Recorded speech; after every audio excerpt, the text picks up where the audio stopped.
नई नई सास बनने जा रही लक्ष्मी को उसके रिश्तेदारों ने अच्छे से समझा दिया था।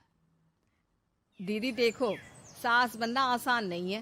कहने को बहू आ जाती है, लेकिन सारे घर में हक ऐसे कर लेगी जैसे तुमने तो इतने साल से घर के लिए कुछ किया ही ना हो। और नहीं तो क्या, मेरी वाली ने तो घर का नक्शा ही चेंज करवा दिया था। कहती है खिड़की यहाँ नहीं वहाँ करो, दरवाजा इस दिशा से खोलो और न जाने क्या क्या। अरे बताओ, 20 साल से क्या मैं गलत खिड़की दरवाजे के साथ रह रही थी? तभी वहाँ बेटी आ जाती है।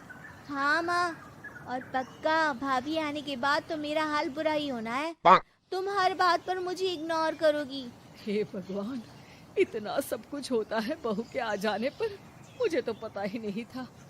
अरे एक हमारा जमाना था। अरे हमारा जमाना तो भूल ही जाओ कि सास के हाथ में कमान होती थी और हम कठपुतली। जीवन भर कठपुतली ही रहना है, पहले सास की और अब बहू की। खैर, मुर्गे की अम्मा कब तक खैर मनाती। हो जाती है बेटी की शादी और घर आ जाती है प्यारी सी पल्लवी। माँ जी चाय लीजिए। सास जो कि पहले से डरी हुई थी, हाँ हाँ, लाओ लाओ। लेकिन चाय पीते ही थू, अरे इसमें किरकिरा सा क्या है? चाय में चीनी तो है ही नहीं। माँ जी वो ये बता रहे थे कि आपको शुगर की बीमारी है, तो मैंने चीनी की जगह गुड़ का पाउडर डाला है, वो शुगर के लिए ठीक रहेगा। सास गुस्से से लाल हो जाती है। अरे नहीं नहीं, मैंने जीवन भर चीनी की ही चाय पी है, तो मैं तो चीनी वाली ही चाय पीऊंगी। तुम आई और मैं नियम बदल दूं? ऐसी सास नहीं हूं मैं, समझी? पल्लवी को समझ में नहीं आता कि सास को हो क्या गया है। अरे माँ जी हुआ क्या है, आप तो भड़क गई। तभी वहाँ ननद आ जाती है। तो आप काम ही ऐसा कर रही हैं ना भाभी? अरे भाई, मैंने क्या किया?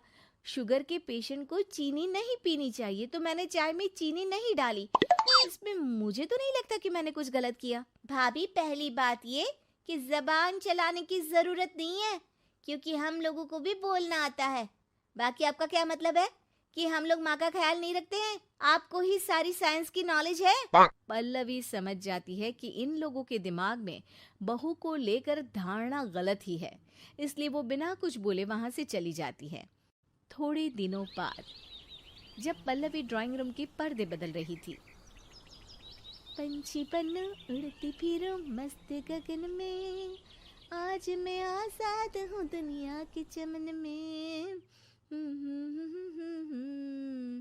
वाह जी वाह, आजाद होना तो अच्छी बात है, लेकिन हम लोग भी गुलाम नहीं है। ये पर्दे किससे पूछकर बदले जा रहे हैं, जरा बताओगी? अरे सासू माँ, जब से आई हूँ सोच रही थी कि पर्दे ठीक नहीं है। पता है, पर्दे इतने हल्के हैं कि दिन में बाहर से पूरा घर दिखता है। लोग झांकते हुए रास्ते से निकलते हैं, ये मुझे अच्छा नहीं लगता है। अरे वाह जी वाह, 5 साल से तो ये पर्दा लगा है, तब तो लोगों ने झांका नहीं। आज तुम आई हो तो लोग घर में झांकने लग गए, क्यों? अरे भाभी, आपको ये तो नहीं लगता कि आप हीरोइन जैसी दिखती हो या इतनी सुंदर हो कि लोग आपको झांक झांक कर देखते रहें? मैं भी रहती हूँ इस घर में, लेकिन मजाल है। पल्लवी सर पर हाथ रख लेती है, पर्दे लगाकर पुराने पर्दों को हटा देती है और निकल जाती है। देखा माँ, इसे कहते हैं मनमर्जी। आपने मना किया, फिर भी भाभी ने पर्दे हटा ही दिए। ठीक है बेटा, शुक्र करना पर्दे ही हटाए हैं। अरे कहीं किसी दिन ये हमें ही ना हटा दे। ऐसे कैसे हटा देंगी, हम क्या पर्दे हैं? दिन बीतते हैं और एक दिन सास और ननद वॉक पर निकली होती है कि पड़ोसन। क्या बात है, आजकल तो आप लोगों की कोई खोज खबर ही नहीं है। तरस गए हम लोग तो। अरे नहीं नहीं, बस घर पर ही रहते हैं पहले जैसे। पहले भी तो इतनी ही खोज खबर थी ना। अरे नहीं नहीं, पहले की बात और थी। और बताओ बेटा, बॉयफ्रेंड से चक्कर चल रहा है कि खत्म हो गया? पहले तो पर्दे से दिख जाता था कैसे तुम सारा दिन टेलीफोन पर लगी रहती थी, कभी शर्माती कभी रोती। अब तो पर्दे भी मोटे लगा लिए तो कुछ ठीक से दिखाई भी नहीं देता। हाँ? नहीं, मतलब कोई ना, होता है इस उम्र में। और बताओ बहन जी, बेचारी बहू से तो पहले रोज तानेबाजी होती थी आपकी। रोज देखती थी कैसे उस पर आप दोनों मिलकर बरसा करती थी। अब ठीक है ना वो? चल बेटा, ये औरत तो पागल हो गई है। अरे पागल नहीं, आदत हो गई थी। जब मन उबा तो आपकी खिड़की से झांक लिया करती थी। अब कुछ दिखाई नहीं देता तो। सास और ननद घर आती हैं, जहां बहू पर्दों को बदलने के लिए खड़ी होती है। अरे ये क्या कर रही हो? आपने ही कहा था ना पर्दे बदल देना। अब उस दिन तो उतारे थे, सोचा धोकर लगाऊंगी। आज सूख गए हैं तो लगा देती हूँ। तभी ननद चिल्लाती है। अरे नहीं नहीं भाभी, ठीक है, ये पर्दे रहने दो। वो पर्दे कम, सीसीटीवी ज्यादा थे पड़ोसियों के लिए। समझ में आ गया अब आपको? हाँ हाँ, आ गया। अब जरा चाय तो बना कर ला दे। पल्लवी सास को चाय लाकर जैसे ही देती है, चाय पीकर सास झूमने लगती है और जमीन पर गिर जाती है। हाय रे भाभी, क्या मिलाकर पिला दिया माँ को, वो तो गिर ही गई।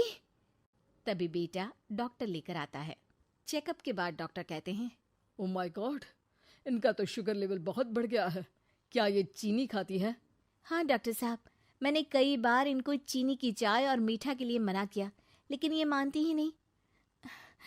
माँ को कुछ होगा तो नहीं ना? वो ठीक तो हो जाएंगी ना? अरे बहू की बात नहीं मानती तो क्या बेटी की भी नहीं मानती है ये? बेटा, आप नहीं रोकती अपनी माँ को चीनी की चाय और मीठा खाने से? बेटी क्या बोलती, उसे वो दिन याद आ जाते हैं जब उसने भाभी को इस बात के लिए भला बुरा सुनाया था।